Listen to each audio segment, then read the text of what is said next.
What's going on, ladies and gentlemen? Thank you so much for tuning in. It's me, Mikey fucking Pipes. Peter Pipes. Today is Tuesday, November 15th? 14th? 14th. And we just left a service call to provide an estimate.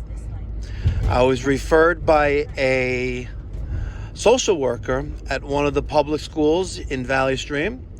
Apparently this homeowner, they were flooded during the storms we had in September, the end of September.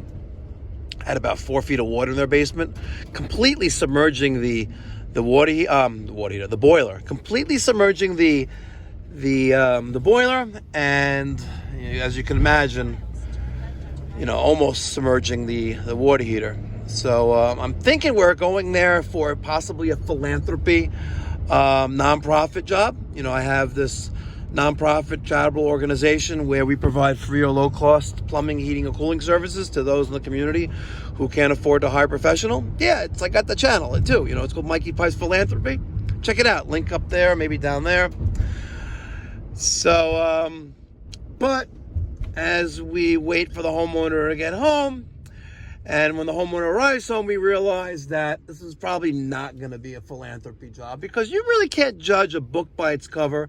And even though the house looked kind of decent, when you're pulling up in a $100,000 SUV, well, let's just say all bets are off. So let's roll the videotape.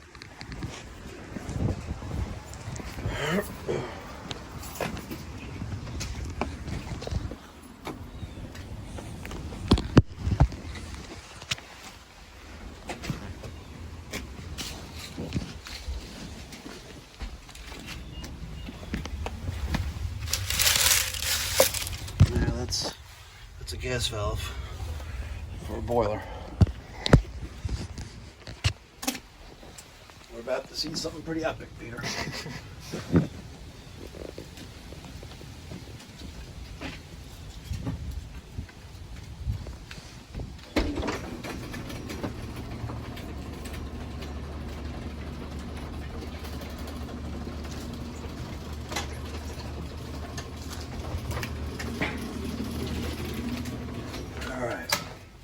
I understand you had a flood. Okay, yeah. So I don't know, my wife, what she explained or told you guys or whatever. Yeah, we got flooded out really bad. We had to gut everything. Gotcha. So we wanted to replace these couple of things here. You mean replace the boiler and the water heater? No. No? Not replace the whole thing, no. Oh. We wanted to I'm not going to touch the job unless it's done right. If the boiler was submerged and the water heater was almost fully submerged, they need to be replaced. Okay. And if you had that kind of flooding, you should submit a claim with your homeowner's insurance and get reimbursed for the replacement of it. But replacing parts on a gas appliance that was totally submerged in water is probably criminal if I were to do that. And God forbid something happens to this family. Okay. So if you want to go that route, I was never here and I can't help you. If you want to do the right way, I'll help you and we'll do that. But I saw the picture. The water came up to like here. Yeah. On the water heater. Yeah. So we got it back working. I hear you, but it doesn't mean it should be running. Seriously. Okay. They should not be on with that extent of water. Yeah. Seriously. Okay. So, how much would it be to replace a boiler? The entire boiler, 3 zones. You're looking probably at around $9,500 installed. And factoring the water heater, you could do both for I could do both for 11. 11,000? Yeah. Okay. All right.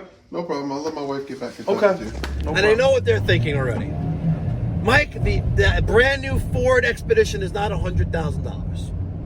Okay, I'm wrong, but it's close. It's expensive. It's definitely more than 50. If a Jeep fucking Wrangler is $50,000, goddamn, a freaking Ford Expedition is close to freaking 80 or 90. I bet. Right? They're not cheap. They're not cheap. Anyway, as you see, the guy wanted just to replace some circulators. I'm like, bro, you need to do a lot more circulators here. And as you see, I got it all on video.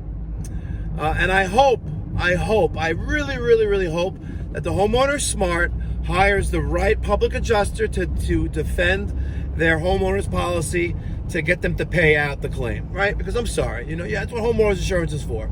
You know, you get like flooding in your basement. Yeah. Act of God, you know? But it is what it is. Hopefully they do the right thing and protect this guy. Hopefully this guy does the right thing, protecting his family and the occupants of that home. All right, guys. Catch you in the next one. Be well, God bless, stay safe, and smash that fucking thumbs up button.